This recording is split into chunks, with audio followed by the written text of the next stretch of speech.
नमस्कार दोस्तों, मैं हूं किशन लाल और आप देख रहे हैं RG Kishan education YouTube channel. जल्दी से सभी विद्यार्थी लाइव आ जाएगा। सुबह के जो 11 बजे हमारी रेगुलर क्लास होती है, सुपर सीरीज हमारी चल रही है, जिसमें आज आर्मी जीके सुपर सीरीज का पार्ट नंबर 18 रहने वाला है। बड़ी शानदार क्लास होगी, तो एक बार सभी विद्यार्थी जितने भी लाइव वो क्लास को शेयर कर दीजिएगा ताकि आपके सभी साथियों को फायदा मिल पाए।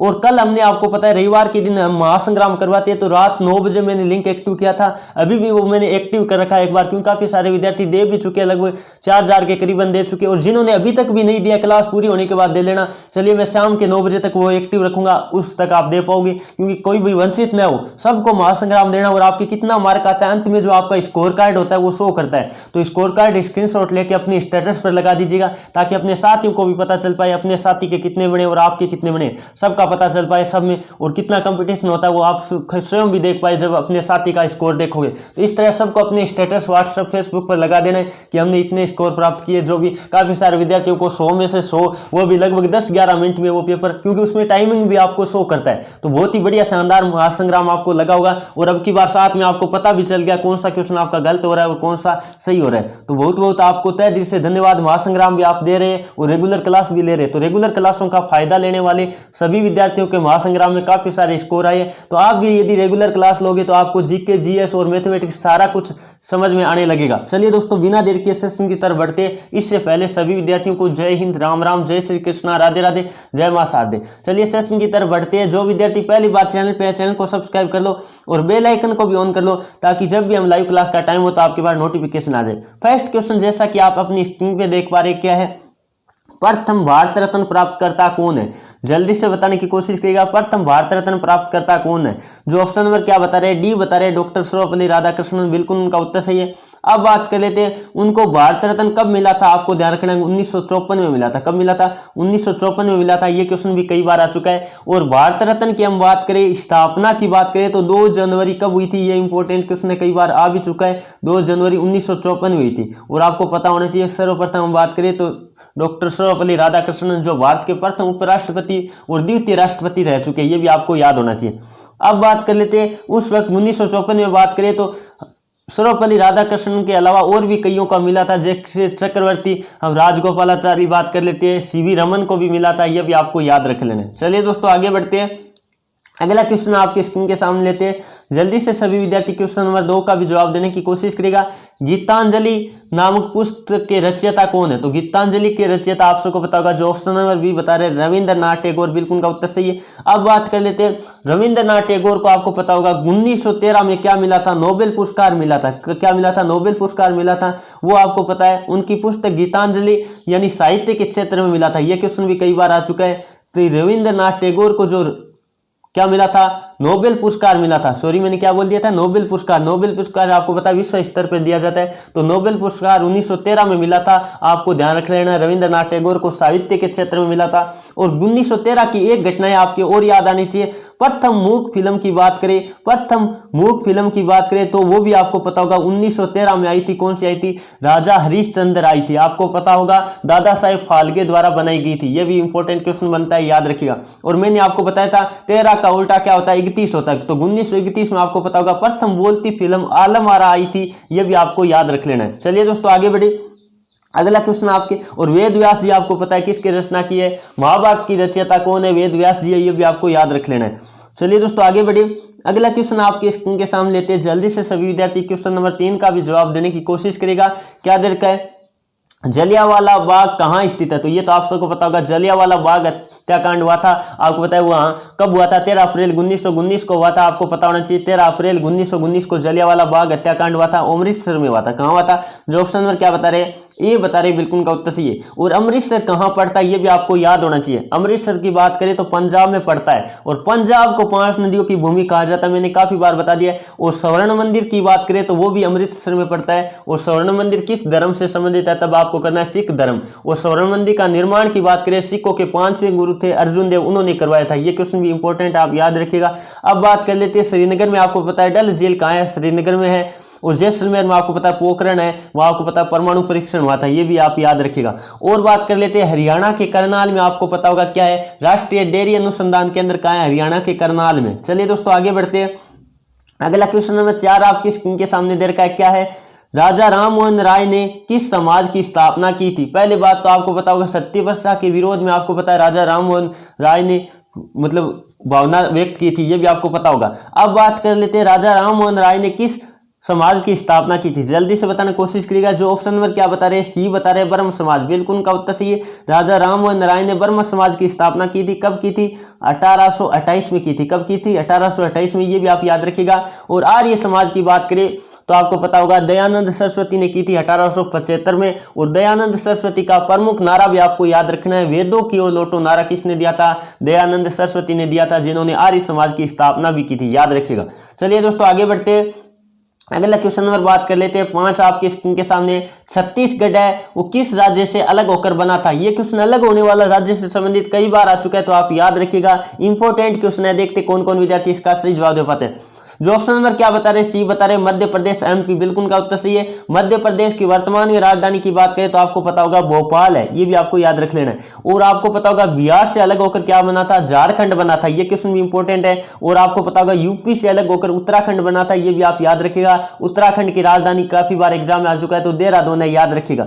चलिए दोस्तों आगे बढ़ते हैं। आपको आज कॉमेंट करके बताना है जो 29वां राज्य कौन है? 29वां राज्य जब बना था उस वक्त की बात कर रहा हूं। अब वर्तमान में पता होगा आपको कितने राज्य है। वर्तमान में कितने राज्य आपको ध्यान रखना है? 28 ही है। वर्तमान में राज्यों की संख्या कितनी है? 28 है, याद रखिएगा। जबकि 29वां उस वक्त बना था तेलंगाना, याद रखिएगा। कब बना था ये आज आपका कमेंट करने का रहेगा।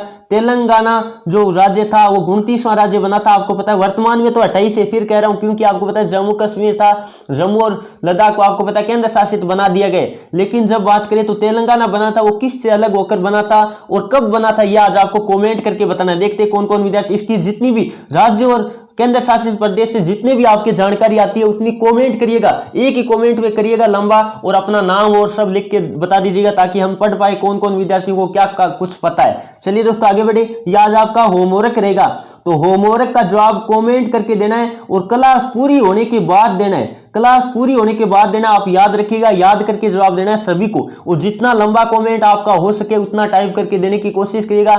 29वां राज्य इस तरह से, मतलब वर्तमान में राज्यों की संख्या कितनी है, केंद्र शासित प्रदेश की संख्या कितनी, इस तरह आप दे सकते हो लंबा खूब। चलिए दोस्तों आगे बढ़ते हैं। अगला क्वेश्चन नंबर बात कर लेते हैं 6 आपकी स्क्रीन के सामने क्या दे रखा है? पृथ्वी के सबसे निकट ग्रह कौन सा? बहुत ही शानदार क्वेश्चन है, आपको ध्यान रखिएगा। काफी सारे विद्यार्थी कंफ्यूज हो जाते हैं। मैंने कहा है पृथ्वी के नजदीक ग्रह, तो पृथ्वी के नजदीक की बात करें तो जो ऑप्शन नंबर बी बता रहे हैं शुक्र, बिल्कुल का उत्तर सही है। पृथ्वी के नजदीक की बात करें तब आपको शुक्र करना है, और यदि आपको सूर्य के नजदीक की बात करें तब आपको बुध करना है, याद रखिएगा। सूर्य के नजदीक ग्रह की बात करें तब आपको क्या करना है? बुध करना है। और आपको पता होगा सबसे गर्म ग्रह की बात करें तो शुक्र है, ध्यान रखिएगा। और पृथ्वी की भगिन या पृथ्वी की भगिन यानी पृथ्वी की बहन किसे कहते हैं वो भी आपको पता होगा, शुक्र को कहा जाता है, क्योंकि उसका आयतन और घनत्व लगभग क्या है? पृथ्वी के समान है। इसी कारण इसको क्या कहते हैं आपको ध्यान रखना है, पृथ्वी की भगिन। और भोर का तारा, सांझ का तारा, ये भी आपको पता होगा शुक्र को ही कहते हैं। लाल ग्रह मंगल को कहते हैं, काफी बार एग्जाम में आ चुका है तो नोट कर लीजिएगा। चलिए दोस्तों आगे बढ़ते हैं। अगला क्वेश्चन नंबर 7 आपके स्क्रीन के सामने। राज्यसभा में राष्ट्रपति कितने सदस्य मनोनीत कर सकता है? जल्दी से बताने की कोशिश करिएगा। राज्यसभा में ध्यान दीजिएगा, मैंने दिया राज्यसभा में जो राष्ट्रपति होता है वो कितने सदस्यों को मनोनीत कर सकता है? जो ऑप्शन नंबर क्या बता रहे हैं? ए बता रहे हैं 12 सदस्य, बिल्कुल उनका उत्तर सही है। यदि हम बात करें लोकसभा में तो लोकसभा में 2 आंगल सदस्यों को नियुक्त करता है राष्ट्रपति, यह भी याद रखिएगा। राष्ट्रपति वर्तमान में रामनाथ कोविंद है, यह भी आपको याद रखिएगा। तो यदि आपको लोकसभा में कहे तब तो आपको 2 करना है, और राज्यसभा में कहे तब आपको 12 करना है। इंपॉर्टेंट क्वेश्चन है, काफी बार एग्जाम में आ चुका है। चलिए दोस्तों आगे बढ़ते हैं। अगला क्वेश्चन नंबर 8 आपकी स्क्रीन के सामने, बहुत ही लाजवाब क्वेश्चन है, काफी बार आर्मी भर्तियों में रिपीट हो चुका है। क्वेश्चन आपको क्या दे रखा है? पानीपत की थी वो प्रथम लड़ाई थी वो कब हुई थी? जल्दी से बताने की कोशिश करिएगा, पानीपत की प्रथम लड़ाई कब हुई थी? तो जो ऑप्शन नंबर ए बता रहे हैं 1526, बिल्कुल का उत्तर सही है। अब बात कर लेते हैं, आपको पता होगा 21 अप्रैल 1526 को पानीपत की प्रथम लड़ाई हुई थी। पानीपत स्थान कहां पड़ता है? हरियाणा में पड़ता है, ये भी याद रखिएगा। पानीपत स्थान कहां पड़ता है? पानीपत नामक स्थान पे हुई थी पानीपत की प्रथम लड़ाई। अब बात कर लेते हैं किन के बीच हुई थी? बाबर और इब्राहिम लोदी के बीच हुई थी। पानीपत की प्रथम लड़ाई किन के बीच हुई थी? बाबर और इब्राहिम लोदी के बीच हुई थी। या आज भी आप कमेंट करके बताएगा इनमें विजय किसकी हुई थी। अब बात कर लेते हैं पानीपत की द्वितीय लड़ाई की बात करें, दूसरी लड़ाई तो 1556 में हुई थी, याद रखिएगा। और तीसरी लड़ाई की बात करें तो 1761 में हुई थी। तीसरी लड़ाई की बात करें तो आपको याद रख लेना है कब हुई थी, 1761 में हुई थी। याद रखिएगा, इंपॉर्टेंट क्वेश्चन है। चलिए दोस्तों आगे बढ़ते हैं। अगला क्वेश्चन नंबर 9 आपके स्क्रीन के सामने दे रखा क्या है, नैनीताल क्या दे रखा है, जिम कॉर्बेट नेशनल पार्क कहां स्थित है? जल्दी से बताने की कोशिश करिएगा, देखते कौन कौन विद्यार्थी इसका सही जवाब दे पाते हैं। बिल्कुल बिल्कुल, जो ऑप्शन नंबर क्या बता रहे, बी बता रहे, बिल्कुल का उत्तर सही है। कहां है? उत्तराखंड में है। उत्तराखंड आपको पता है उत्तर प्रदेश से अलग होकर बना था। उत्तराखंड की वर्तमान में राजधानी की बात करें तो देहरादून है, याद रखिएगा। अब बात कर लेते हैं नैनीताल पर्वतीय स्थल की बात करें तो भी आपको क्या करना है, उत्तराखंड करना है, याद रखिएगा। चलिए दोस्तों आगे बढ़े। अगला क्वेश्चन आपके स्क्रीन के सामने लेते हैं। जल्दी से सभी विद्यार्थी क्वेश्चन नंबर 10 का भी जवाब देने की कोशिश करेगा। प्रधानमंत्री बनने के लिए न्यूनतम आयु कितनी होनी चाहिए? ये क्वेश्चन मैंने काफी बार बता दिया आपको। प्रधानमंत्री या लोकसभा का सदस्य बनने के लिए न्यूनतम आयु होनी चाहिए 25 वर्ष। जो ऑप्शन नंबर क्या बता रहे हैं, सी बता रहे, बिल्कुल का उत्तर सही है। और आपको पता होना चाहिए, यहां से काफी सारे क्वेश्चन बन रहे हैं। यदि हम बात करें 35 वर्ष किन की होनी चाहिए, तो राज्यपाल या राष्ट्रपति नियुक्ति के लिए 35 वर्ष न्यूनतम आयु होनी चाहिए। और राज्यसभा का सदस्य बनने के लिए न्यूनतम आयु कितनी होनी चाहिए, आपको ध्यान रख लेना है, 30 वर्ष होनी चाहिए। और आपको पता होगा मतदान करने के लिए न्यूनतम आयु, वोट देने के लिए न्यूनतम आयु कितनी होनी चाहिए, 18 वर्ष होनी चाहिए। चलिए दोस्तों आगे बढ़ते हैं। अगला क्वेश्चन नंबर 11 आपके स्क्रीन के सामने, विश्व स्वास्थ्य दिवस कब मनाया जाता है? जल्दी से बताने की कोशिश करिएगा, विश्व स्वास्थ्य दिवस कब मनाया जाता है? तो आपको पता होगा, जो ऑप्शन नंबर क्या बता रहे हैं, ए बता रहे, बिल्कुल का उत्तर सही है। और आपको पता होगा WHO की स्थापना दिवस के अवसर पर मनाया जाता है। WHO यानी विश्व स्वास्थ्य संगठन की स्थापना कब हुई थी? 7 अप्रैल 1948। और इसके मुख्यालय की बात करें तो जेनेवा स्विट्जरलैंड में, याद रखिएगा। अब बात कर लेते हैं, आपको पता होगा यदि हम बात करें 8 मार्च को, तो 8 मार्च को अंतर्राष्ट्रीय महिला दिवस मनाया जाता है। 1 दिसंबर को क्या मनाया जाता है, एड्स दिवस मनाया जाता है। और 5 सितंबर को क्या मनाया जाता है, शिक्षक दिवस मनाया जाता है। सारे याद रखिएगा। चलिए दोस्तों आगे बढ़ते हैं। अगला क्वेश्चन नंबर 12 आपके स्क्रीन के सामने। जल्दी से सभी विद्यार्थी इसका भी लाइव चैट में जवाब देने की कोशिश करेगा।